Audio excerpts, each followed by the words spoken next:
प्रिय साथियों, नमस्कार। मैं कुलदीप कुमावत के स्टडी परिवार में आप सभी का हार्दिक अभिनंदन करता हूं। दोस्तों, आज हम उपस्थित हुए हैं हिंदी कहानी में अगले बिंदु को लेकर, जिसका नाम है आकाशदीप। यह कहानी जो है वह जयशंकर प्रसाद द्वारा लिखी गई है और इसकी आज अपन समीक्षा एवं संपूर्ण अध्ययन करने जा रहे हैं। दोस्तों, इस कहानी का महत्व क्या है, क्यों प्रासंगिक है और किस लिए किस तरह के प्रश्न इससे संबंधित परीक्षा में पूछे जा सकते हैं, वह सब आज अपन लेकर उपस्थित हुए हैं। ज़्यादा समय न लेते हुए बढ़ते हैं आगे। दोस्तों, कहानी को पूरी देखिए। जब तक आप इस कहानी को भली भांति नहीं समझ पाओगे, तब तक आप इससे संबंधित परीक्षा में पूछे जाने वाले प्रश्नों का समाधान नहीं कर सकोगे। दोस्तों, अगर आप मेरे चैनल पर नए हैं तो सब्सक्राइब कीजिए, लाइक कीजिए, कमेंट और शेयर कीजिए। अपनी प्रतिक्रिया कमेंट के रूप में मुझे दीजिए कि आपको ये वीडियो कैसा लगा और अपने साथियों से इसे शेयर कीजिए। ये आप जयशंकर प्रसाद का छवि चित्र दे सकते हो। जयशंकर प्रसाद एक छायावादी कवि और नाटककार के रूप में प्रसिद्ध है हिंदी साहित्य जगत में। इनका जन्म 1889 और 1937 ईस्वी में इनकी मृत्यु होती है। कलाधर उपनाम से यह ब्रज भाषा में काव्य लेखन किया करते थे। इसके अलावा कहानी संग्रह की बात करें तो छाया 1912 में, प्रतिध्वनि, आकाशदीप, आंधी और इंद्रजाल ये इनके कहानी संग्रह है जो परीक्षा में कई बार आरोही क्रम में पूछे जाते हैं। रचनाएं काव्य की बात करें तो उर्वशी 1909 में, प्रेम पथिक, महाराणा का महत्व, झरना, आंसू, लहर, कामायनी ये इनकी छायावादी रचनाएं हैं। इसके अलावा नाटकों की बात करें, सज्जन 1910 में, करुणालय 1913 में, प्रायश्चित, राज्यश्री, विशाख, अजातशत्रु, जन्मेजय का नागयक, कामना, स्कंदगुप्त, एक घूट, चंद्रगुप्त, धुरुस्वामिनी ये इनके नाटक हैं। दोस्तों, जो धुरुस्वामिनी और स्कंदगुप्त जो नाटक है ये नेट के पाठ्यक्रम में जोड़े गए हैं। इन दोनों नाटकों का जो संक्षिप्त सार, परिचय, पात्र परिचय, यह सभी मैंने अपने चैनल पर अपलोड कर दिए हैं, उनको आप जाकर अवश्य देखें। दोस्तों, उपन्यासों की चर्चा करें तो कंकाल, तितली, इरावती जो कि अपूर्ण रचना है, निबंध, काव्य कला और अन्य निबंध। प्रथम कहानी इनकी है। जैसा कि अपन कहानियों की बात कर रहे हैं तो कहानी पर जाते हैं तो प्रथम कहानी ग्राम जो 1910 ईस्वी में इंदु में प्रकाशित हुई थी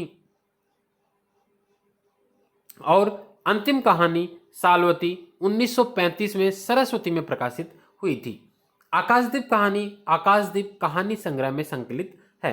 पात्र योजना मुख्य रूप से इसमें दो ही पात्र है, बुद्धगुप्त और चंपा। गौण पात्र के रूप में है जया। बुद्धगुप्त एक साहसी है, जलदस्यु है। इसके अलावा निर्भीक है। चंपा भी एक साहसी सुंदर स्त्री है। कहानी में चंपा के हृदय के अंतर्द्वंद्व का वर्णन बहुत ही मार्मिक है। अंतर्द्वंद्व कैसे? क्योंकि चंपा जो बुद्धगुप्त से प्रेम भी करती है और इससे घृणा भी करती है, दोनों एक साथ करती है। दोनों एक ही व्यक्ति से करने के कारण इसके हृदय में अंतर्द्वंद्व की स्थिति उत्पन्न होती है। प्रेम इसलिए करती है क्योंकि उसके जो चरित्र था, उसका जो रूप था, उसका जो शक्तिशाली या कहे उसका निर्भीक जो प्रदर्शन था, उससे वह प्रभावित होती है और उससे प्रेम करने लगती है। लेकिन जब पता चलता है चंपा को कि यह बुद्धगुप्त जो है यह मेरे ही पिता का हत्यारा है, तो वह उसे नफरत करने लगती है, घृणा करने लगती है। इस प्रकार यह कहानी का कथानक आगे बढ़ता है। कहानी का आरंभ दो बंदियों बुद्धगुप्त और चंपा के संवाद से होता है। एक समुद्री जलपोत से संबंध, एक नाव में दो बंदी बैठे हैं। दो बंदी कौन है? चंपा और बुद्धगुप्त, जिनमें एक स्त्री चंपा और दूसरा पुरुष बुद्धगुप्त हैं। दोनों रस्सी काटकर अपनी नौका जलपोत से अलग कर लेते हैं। बुद्धगुप्त नौका के नायक को द्वंद्व युद्ध में परास्त कर नौका पर अधिकार करके लोगों का नायक बन जाता है। नौका बाली द्वीप से आगे बढ़ता है। ध्यान रखना दोस्तों, बाली द्वीप का नाम आया है, प्रश्न परीक्षा में पूछा जा सकता है।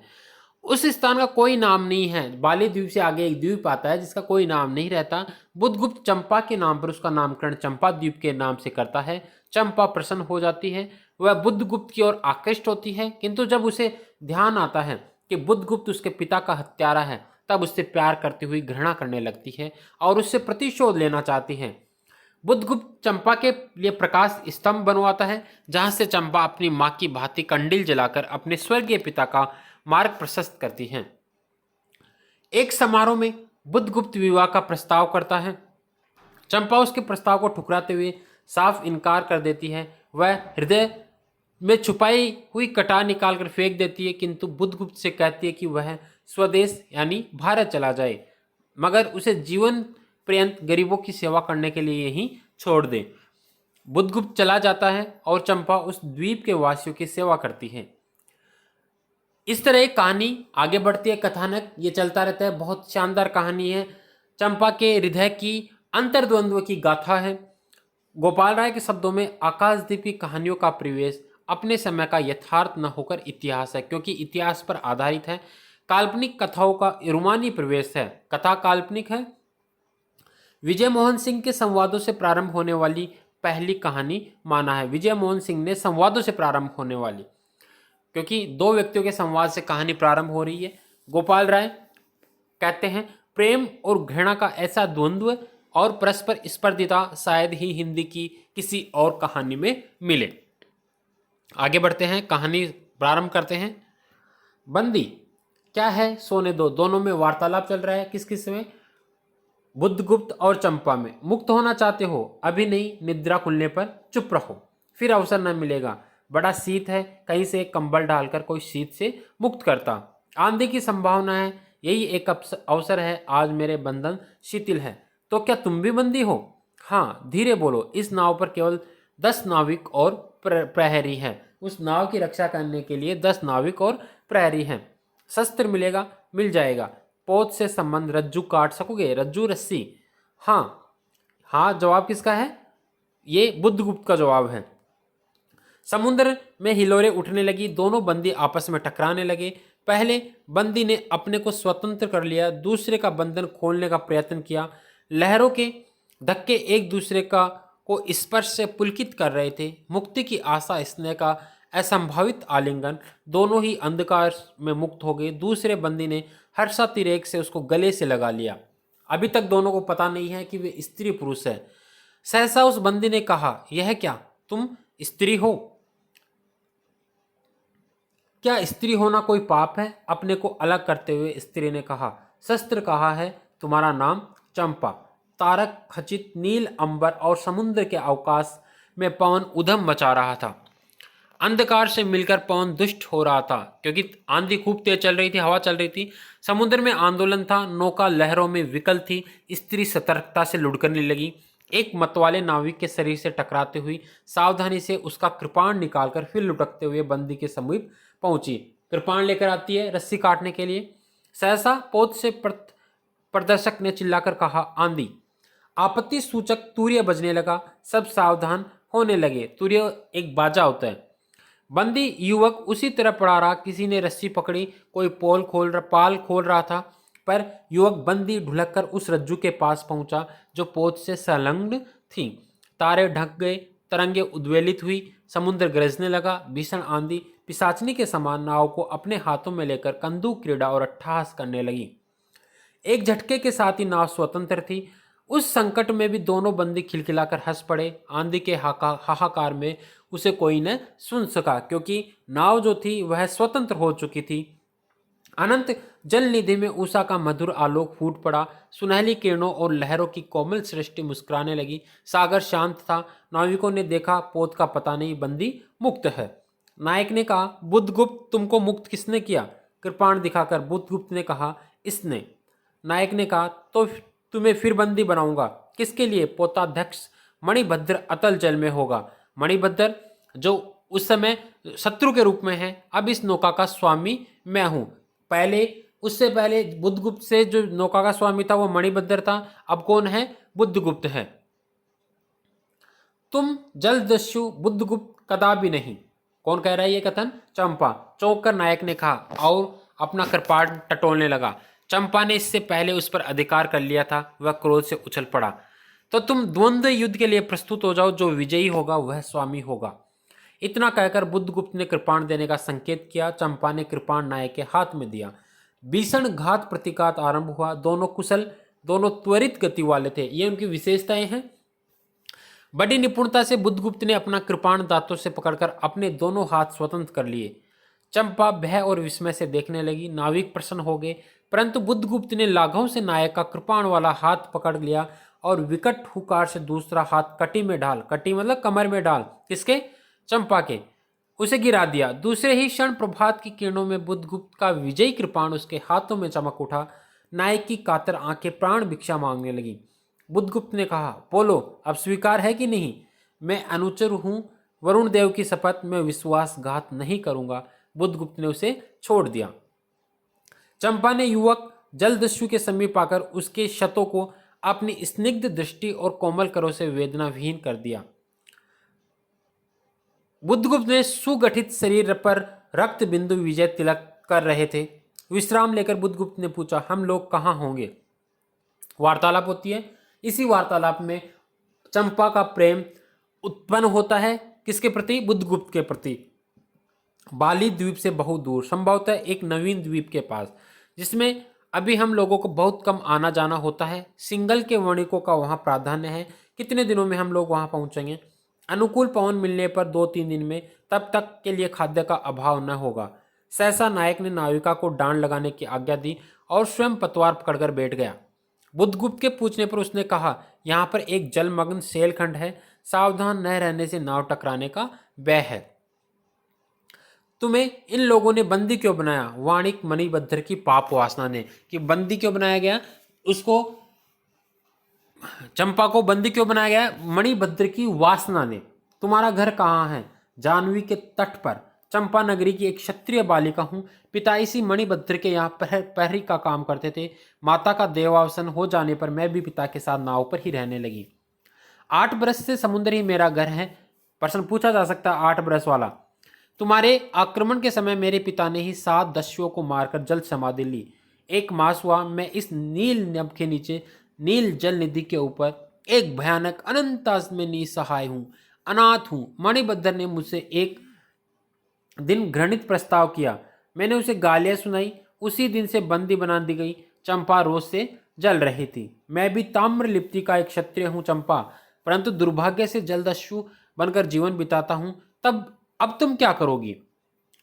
मैं अपने अदृष्ट को अनिर्दिष्ट ही रहने दूंगी, वहां जहां ले जाए।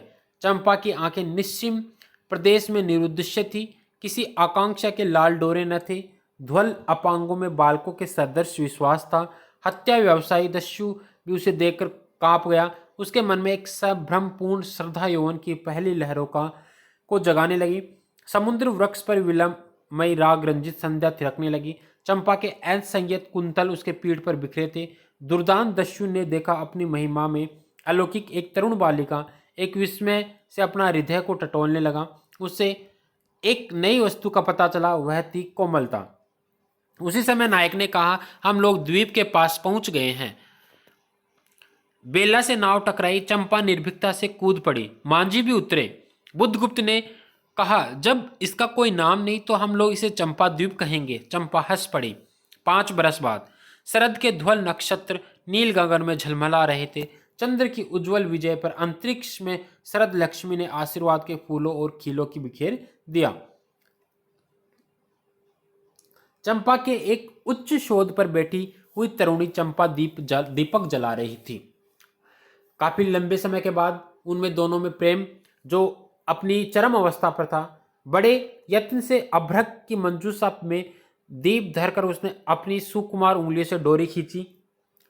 वह दीपाधार ऊपर चढ़ने लगा। भोली भाली आंखें उसे ऊपर चढ़ते हर्ष से देख रही थी। डोरी धीरे धीरे खिंच गई। चंपा की कामना थी कि उसका आकाशदीप नक्षत्रों से हिल मिल जाए, किंतु वैसा होना असंभव था। उसने आशा भरी आंखें फिरा ली। सामने जल राशि का रजत श्रृंगार था। वरुण बालिकाओं के लिए लहरों सी हीरे और नीलम की क्रीड़ा सेल मानाएं बन रही थी और वे मायाविनी छलनाएं अपनी हंसी का कलनाद छोड़कर छिप जाती थी। दूर दूर से ध्युरों का वंशी झनकार उनके संगीत का मुखरित होता था। चंपा ने देखा कि तरल संकुल जलराशि में उसने कंदील का प्रतिबिंब अस्त व्यस्त था। कंडील, कंडील है, कंडील जो जलाया जाता है अंधेरे में, वह अपनी पूर्णता के लिए सैकड़ों चक्कर काटता था। वह अनमनी होकर उठ खड़ी हुई, किसी को पास न देकर पुकारा, जया। एक श्यामा युवती सामने आकर खड़ी हुई। वह जंगली थी, नील नभोमंडल से मुख में शुद्ध नक्षत्रों की पंक्ति के समान उसके दांत हंसते रहते। वह चंपा को रानी कहती बुद्धगुप्त की आज्ञा थी, क्योंकि बुद्धगुप्त उससे प्रेम करता था। महानाविक कब तक आएंगे, बाहर पूछो तो, चंपा का ने कहा। जया चली गई। दूरागत पवन चंपा के अचल में विश्राम लेना चाहता था। उसके हृदय में गुदगुदी हो रही थी। आज न जाने क्यों वह बेसुधी। एक दीर्घकाय दृढ़ पुरुष ने उसकी पीठ पर हाथ रख चमत्कृत कर दिया। उसने फिर कहा, बुद्धगुप्त, बावली हो क्या? यहां बैठी हुई अभी तक दीप जला रही हो? तुम्हें यह काम करना है? श्री निधिशाही अनंत की प्रसन्नता के लिए क्या दासियों ने से आकाशदीप जलवाऊं? हंसी आती है। तुम किसको दीप जलाकर पथ दिखलाना चाहती हो? किसका कथन है? उसको जिसको तुमने भगवान मान लिया है। बुद्धगुप्त का कथन है। हाँ, वह भी कभी भटकते हैं, भूलते हैं, नहीं तो बुद्धगुप्त को इतना ऐश्वर्य क्यों देते? तो बुरा क्या हुआ? इस द्वीप की अधीश्वरी चंपा रानी, मुझे इस बंदी गृह से मुक्त करो। अब तो बाली, जावा और सुमात्रा तीनों द्वीप के नाम हैं का वाणिज्य केवल तुम्हारे ही अधिकार में है। और महानाविक, परंतु मुझे उन दिनों की स्मृति सुहावनी लगती है जब तुम्हारे पास एक ही नाव थी और चंपा के उपकूल में पण्य लाद कर हम लोग सुखी जीवन बिताते, और इस जल में अगणित बार हम लोगों की तरी आलोक में प्रभात में तारिकाओं की मधुर ज्योति में थिरकती थी। बुद्धगुप्त, उस विजन अनंत में जब मांझी सो जाते हैं, दीपक बुझ जाते हैं, हम तुम परिश्रम से थककर पालों में शरीर लपेटकर एक दूसरे का मुंह क्यों देखते थे? वह नक्षत्रों की मधुर छाया। तो चंपा, अब उससे भी अच्छे ढंग से हम लोग विचर सकते हैं। तुम मेरी प्राणदात्री हो, मेरी सर्वस्व हो। नहीं नहीं, तुमने दस्युवर्ती छोड़ दी, परंतु हृदय वैसा ही अकरुण सतृष्ण और ज्वलनशील है। तुम भगवान के नाम पर हंसी उड़ाते हो, मेरे आकाशदीप पर व्यंग्य कर रहे हो। नाविक, क्योंकि वह भगवान को नहीं मानता था, उसके दीपक जलाने पर वह हंसी उड़ाता है। नाविक, उस प्रचंड आंधी में प्रकाश की एक एक किरण के लिए हम लोग कितने व्याकुल थे। मुझे स्मरण है, जब मैं छोटी थी, मेरे पिता नौकरी पर समुद्र में जाते थे। मेरी माता मिट्टी का दीपक बांस की पिटारी में भागीरथी के तट पर बांस के साथ ऊंचे टांग देती थी। दोस्तों, ये जो इस नायिका के जो पिता थे, वह मणिभद्र के यहाँ काम करते थे, ये ध्यान रखना। उस समय वह प्रार्थना करती, भगवान, मेरे पथ भ्रष्ट नाविक को अंधकार में ठीक पथ पर ले जाना। और जब मेरे पिता बरसों बार लौटते तो कहते, साध्वी, तेरी प्रार्थना से भगवान ने संकटों में मेरी रक्षा की। वह गदगद हो जाती। मेरी माँ, आह नाविक, यह उसी की पुण्य स्मृति है। मेरे पिता, वीर पिता की मृत्यु के निष्ठुर कारण जलदस्यु, हट जाओ। सहसा चंपा का मुख क्रोध से भीषण होकर रंग बदलने लगा। महानाविक ने कभी यह रूप न देखा था। वह ठठाकर हंस पड़ा, क्योंकि उसे गुस्सा आता है, क्योंकि वह उसके पिता को मारने वाला था। यह क्या चंपा, तुम अस्वस्थ हो जाओगी, सो रहो। कहता हुआ चला गया। चंपा मुट्ठी बांधे उन्मादिनी सी घूमती रही। निर्जन समुद्र के उपकूल में वेला से टकराकर लहरें बिखर जाती थी। पश्चिम का पथिक थक गया था, उसका मुख पीला पड़ गया। अपनी शांत गंभीर हलचल में जलनिधि विचार में निमग्न था। वह जैसे प्रकाश की उन्मिलन में किरणों से विरक्त था। चंपा और जया धीरे धीरे उस तट पर आकर खड़ी हो गई। तरंग से उड़ते हुए पवन ने उनके वसन को अस्त व्यस्त कर दिया। वसन वस्त्र। जया ने संकेत से एक छोटी सी नौका आई। दोनों के उस पर बैठते ही नाविक उतर गया। जया नाव खेने लगी। चंपा मुग्ध सी समुद्र के उदास वातावरण में अपने को मिश्रित कर देना चाहती थी। इतना जल, इतनी शीतलता, हृदय की प्यास न बुझी थी।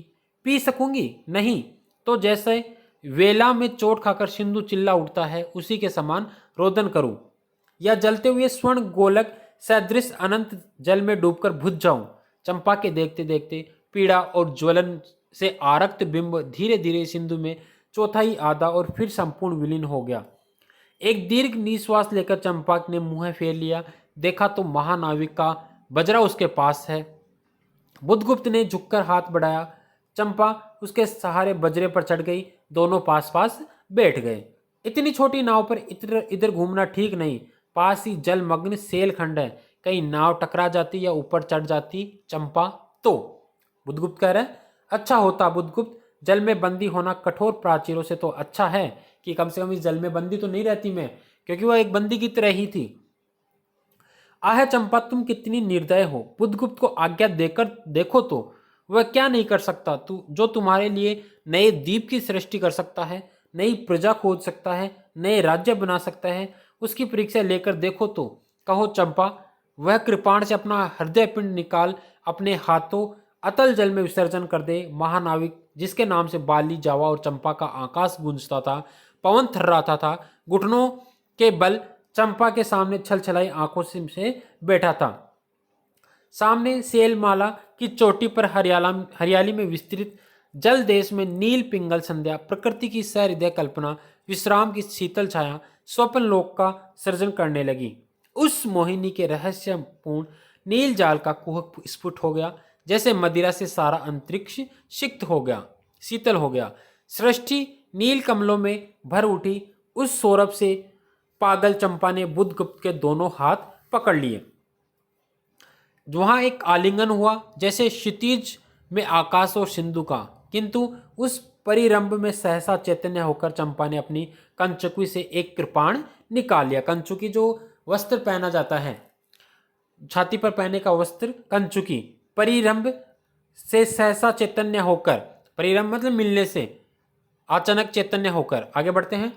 बुद्धगुप्त, आज मैं अपनी प्रतिशोध का कृपाण अतल जल में डुबो देती हूँ। हृदय ने छल किया, बार बार धोखा दिया, चमक कर वह कृपाण समुद्र का हृदय वेदता हुआ विलीन हो गया। तो आज से मैं विश्वास करूं, क्षमा कर दिया गया। आश्चर्य कंपित कंठ से महानाविक ने पूछा। विश्वास कदापि नहीं बुद्धगुप्त, जब मैं अपने हृदय पर विश्वास नहीं कर सकी, उसी ने धोखा दिया। धोखा कैसे दिया, यहाँ से प्रश्न पूछा जा सकता है। उसी ने धोखा दिया क्योंकि वह उससे प्रेम भी करती है और घृणा भी करती है। अपने हृदय पर उसे नियंत्रण नहीं था। मैं तुम्हें घृणा करती हूँ, फिर भी तुम्हारे लिए मर सकती हूँ। अंधेर है जलदस्यु, तुम्हें प्यार करती हूँ। चंपा रो पड़ी। कथन महत्वपूर्ण है, ये कथन परीक्षा में पूछा जा सकता है। वह स्वप्नों की रंगीन संध्या तम से अपनी आंखें बंद करने लगी थी। दीर्घ निश्वास होकर महानाविक ने पूछा, इस जीवन की पुण्यतम घड़ी की स्मृति में एक प्रकाश ग्रह बनाऊंगा चंपा, यही उस पहाड़ी पर संभव है। मेरे जीवन की धुंधली संध्या उससे आलोकपूर्ण हो जाए। चंपा के दूसरे भाग में एक मनोरम शैलमाला थी, पर्वतों की चट्टान थी। वह बहुत दूर तक सिंधु जल में निमग्न थी। सागर का चंचल जल उस पर उछलता हुआ उसे छिपाए था। आज उसी शैलमाला पर चंपा के आदि निवासियों का समारोह था। उन सबों ने चंपा को वनदेवी सा सजाया था। ताम्रलिप्ति के बहुत से सैनिक नाविकों की श्रेणी में वन कुसुम विभूषित चंपा शिविका रूढ़ होकर जा रही थी। सेल के एक ऊंचे शिखर पर चंपा के नाविकों को सावधान करने के लिए सुदृढ़ दीप स्तंभ बनवाया गया था। आज उसी का महोत्सव है। बुद्धगुप्त स्तंभ के द्वार पर खड़ा था। शिविका से सहायता देकर चंपा को उसने उतारा। दोनों ने भीतर पदार्पण किया था कि बांसुरी और ढोल बजने लगे। पंक्तियों में कुसुम भूषण से सजी वन बालाएं फूल उछालती हुई नाचने लगी। दीप स्तंभ की ऊपरी खिड़की से यह देखती हुई चंपा ने जया से पूछा, यह क्या है? इतनी बालिकाएं कहां से बटोर लाई? आज रानी का ब्याह है ना रानी? चंपा का कहकर जया ने हंस दिया। बुद्धगुप्त विस्तृत जल निधि की ओर देख रहा था। उसे झकझोक कर चंपा ने पूछा, क्या यह सच है? यदि तुम्हारी इच्छा हो तो यह सच भी हो सकता है चंपा। कितने वर्षों से मैं ज्वालामुखी को अपनी छाती से दबाया हूं। चुप रहो महानाविक, क्या मुझे निस्सहाय और कंगाल जानकर तुमने आज सब प्रतिरोध लेने चाहा? मैं तुम्हारे पिता का घातक नहीं हूं चंपा, वह एक दूसरे दस्यु के सत्र से मरे। दस्यु शत्रु? यदि मैं इसका विश्वास कर सकती बुद्धगुप्त, वह दिन कितना सुंदर होता, वह क्षण कितना स्मरणीय। आह, तुम इस निष्ठुरता में भी कितने महान होते। जया नीचे चली गई थी। स्तंभ के संकीर्ण प्रकोष्ठ में बुद्धगुप्त और चंपा एकांत में एक दूसरे के सामने बैठे थे। बुद्धगुप्त ने चंपा के पैर पकड़ लिए। उच्छ्वसित शब्दों में कहने लगा, चंपा, हम लोग जन्मभूमि भारतवर्ष से कितनी दूर इन निरीह प्राणियों में इंद्र और सची के समान पूजित है। स्मरण होता है वह दार्शनिकों का देश, वह महिमा की प्रतिमा। मुझे वह स्मृति नित्य आकर्षित करती है, परंतु मैं क्यों नहीं जाता? जानती हूँ, इतना महत्व प्राप्त करने पर भी मैं कंगाल हूँ। मेरा पत्थर सा हृदय एक दिन सहसा तुम्हारे स्पर्श से चंद्रकांत मणि की तरह द्रवित हुआ। चंपा, मैं ईश्वर को नहीं मानता, मैं पाप को नहीं मानता, मैं दया को नहीं समझता, मैं उस लोक में विश्वास नहीं करता, पर मुझे अपने हृदय के एक दुर्बल अंश पर श्रद्धा होती है। तुम न जाने कैसे एक बहकी हुई तारिका के समान मेरे शून्य में उदित हो गई हो। आलोक की एक कोमल रेखा इस निविड़तम में मुस्कुराने लगी। पशुबल और धन के उपासक के मन में किसी शांत और एकांत कामना की हंसी खिलखिलाने लगी, पर मैं न हंस सका। चलोगी चंपा, पोतवाहिनी पर असंख्य धनराशि लादकर राजरानी सी जन्मभूमि के अंक में अर्थात मेरी रानी बनोगी। आज हमारा परिणय हो, कल ही हम लोग भारत के लिए प्रस्थान करेंगे। महानाविक बुद्धगुप्त की आज्ञा सिंधु की लहरें मानती है। वे स्वयं उस पौध पुंज की को दक्षिण पवन के समान भारत में पहुंचा देगी। आहे चंपा, चलो। चंपा ने उसके हाथ पकड़ लिए। किसी आकस्मिक झटके ने एक पल भर के लिए दोनों को अधरों को मिला दिया। अधर मतलब होठ। सहसा चैतन्य होकर चंपा ने कहा, बुद्धगुप्त, मेरे लिए सब भूमि मिट्टी है, सब जल तरल है, सब पवन शीतल है, कोई विशेष आकांक्षा हृदय में अग्नि के समान प्रज्वलित नहीं। सब मिलाकर मेरे लिए एक शून्य है। प्रिय नाविक, तुम स्वदेश लौट जाओ विभव को सुख भोगने के लिए, और मुझे छोड़ दो इन निरीह भोले भाले प्राणियों के दुख की सहानुभूति और सेवा के लिए। तब मैं अवश्य चला जाऊंगा चंपा, यहाँ रहकर मैं अपने हृदय पर अधिकार रख सकूं, इसमें संदेह है। आहे, उन लहरों में मेरा विनाश हो जाए। महानाविक के उच्छ्वास में विकलता थी, बेचैनी थी। फिर उसने पूछा, तुम अकेली यहाँ क्या करोगी? पहले विचार था कि कभी कभी इस दीप स्तंभ पर से आलोक जलाकर अपने पिता की समाधि का इस जल से अन्वेषण करूंगी, किंतु देखती हूँ मुझे भी इस जल में जलना होगा जैसे आकाशदीप। एक दिन स्वर्ण रहस्य के प्रभात में चंपा ने अपने द्वीप स्तंभ पर से देखा। सामुद्रिक नावों की एक श्रेणी चंपा का उपकूल छोड़कर पश्चिम उत्तर की ओर महाजाल व्याल के समान संतरण कर रही है। उसकी आंखों में आंसू बहने लगे। यह कितनी शताब्दियों पहले की कथा है। चंपा आजीवन उस दीप स्तंभ से में आलोक जलाती रही, किंतु उसके बाद भी बहुत दिन दीप निवासी उस माया, ममता और स्नेह सेवा की देवी की समाधि सदृश पूजा करते थे। एक दिन काल के कठोर हाथों ने उसे भी अपनी चंचलता में गिरा दिया, और यहाँ कहानी का अंत होता है।